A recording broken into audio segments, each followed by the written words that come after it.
പ്രദേശങ്ങളിലെയും സമാധാനത്തിന് വേണ്ടിയിട്ടാണ്. ഞാനിത് നടന്നു വരുമ്പോൾ നമ്മുടെ കൂടെ നമ്മുടെ സഹോദരി തങ്കം ഉണ്ടായിരുന്നു. അവർ പറയുകയായിരുന്നു, ബിദുൽ എന്ന് പറയുന്നവരുടെ മകൻ കണ്ണൂരിൽ വെച്ച് വിദ്യാർത്ഥി സംഘടനയുടെ ആഹ്വാനം അനുസരിച്ചൊരു പ്രതിഷേധം നടത്തിയതിന് ആ വീട്ടിലേക്ക് ബോംബെറിഞ്ഞതിന്റെ ദുരനുഭവങ്ങൾ അവർ വിവരിക്കുകയായിരുന്നു. ഇതൊരു തങ്കത്തിന്റെ മാത്രം കഥയല്ല. ഈ നാദാപുരത്തും കുറ്റ്യാടിയിലും പരിസര പ്രദേശങ്ങളിലും കഴിഞ്ഞ ഒരുപാട് വർഷമായിട്ട് ഒരുപാട് അമ്മമാരുടെ വേദനയും കരച്ചിലും ഉണ്ടായിട്ടുള്ളത് ഈ ദുരനുഭവങ്ങളിലാണ്. അക്രമ രാഷ്ട്രീയം, തങ്ങളെ എതിർക്കുന്ന രാഷ്ട്രീയ പ്രത്യയശാസ്ത്രങ്ങളെ ഇല്ലാതാക്കാൻ ബോംബ് നിർമ്മാണം ഒരു കുടിൽ വ്യവസായമാക്കി മാറ്റിയ പാർട്ടിയാണ് മാർക്സിസ്റ്റ് കമ്മ്യൂണിസ്റ്റ് പാർട്ടി. ഇനി ഞാൻ അത്ഭുതപ്പെടുകയാണ്, CPM-ന്റെ പ്രകടന പത്രികയിൽ ബോംബ് നിർമ്മാണത്തിന് പ്രത്യേകമായിട്ട് ഗ്രാന്റ് അനുവദിച്ചിട്ടില്ലെങ്കിൽ മാത്രമേ നമ്മൾ അത്ഭുതപ്പെടേണ്ട കാര്യമുള്ളൂ. അവർക്ക് പാവപ്പെട്ട ജനങ്ങളെ കുറിച്ചല്ലല്ലോ ഉൾക്കണ്ട. നമ്മൾ കണ്ടതല്ലേ, പാർട്ടിക്കകത്ത് ഒരാൾ ചോദ്യം ചോദിച്ചാൽ വീട്ടിൽ പോയി ചോദിക്കാൻ പറയുന്ന മുഖ്യമന്ത്രിയാണ് കേരളം ഭരിക്കുന്നത്.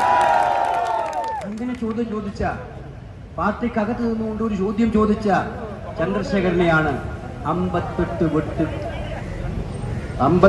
വെട്ട് വെട്ടിയിട്ട് കുണ്ടമാക്കി മാറ്റിയത്. ആ ഓർമ്മയിൽ നിന്നും കേരളം ഇപ്പോഴും മാറിയിട്ടില്ല.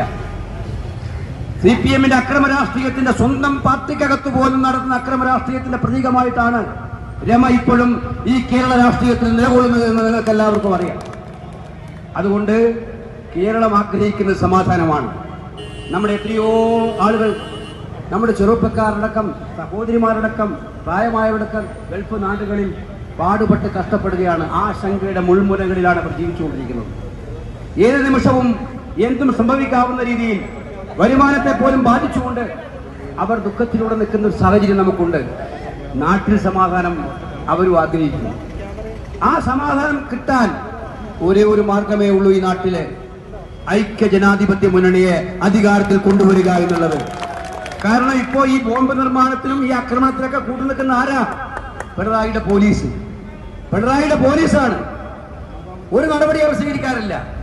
ആകെ സ്വീകരിക്കുന്നത് പിണറായിയെ സംരക്ഷിക്കാൻ വേണ്ടിയുള്ള രക്ഷാപ്രവർത്തനം അല്ലാതെ മറ്റൊന്നും കേരള പോലീസിന് ഇപ്പൊ ചെയ്യാനില്ല നാട്ടിൽ സമാധാനം ഉണ്ടാക്കാൻ. അപ്പൊ ആ സമാധാനം നിലനിർത്താൻ വേണ്ടിയിട്ടുള്ള ഒരു ഉജ്ജ്വലമായിട്ടുള്ള യാത്രയാണ് നടത്തിയത്. ഞാൻ എന്റെ പ്രിയപ്പെട്ട സഹപ്രവർത്തകന്മാരെ അഭിവാദ്യം ചെയ്യുന്നു. കേവലം തിരഞ്ഞെടുപ്പ് രാഷ്ട്രീയം മാത്രമല്ല, ഈ നാടിന്റെ സമാധാനവും നമ്മുടെ ലക്ഷ്യമാണ് എന്ന് കണ്ടുകൊണ്ട് ഇന്നത്തെ പ്രഭാതം നമ്മൾ സമാധാനത്തിന് വേണ്ടി നീക്കിവച്ചിരിക്കുകയാണ്. നിങ്ങളെല്ലാം അങ്ങേയറ്റം അഭിവാദ്യം ചെയ്യുകയാണ്. അങ്ങേയറ്റം സന്തോഷത്തോടെ പാറക്കലും അഭിജിത്തും ഇവിടെയുണ്ട്. രണ്ടുപേരും നമുക്ക് ഏറ്റവും അഭിമാന താരങ്ങളായിട്ടുള്ളതാണ്.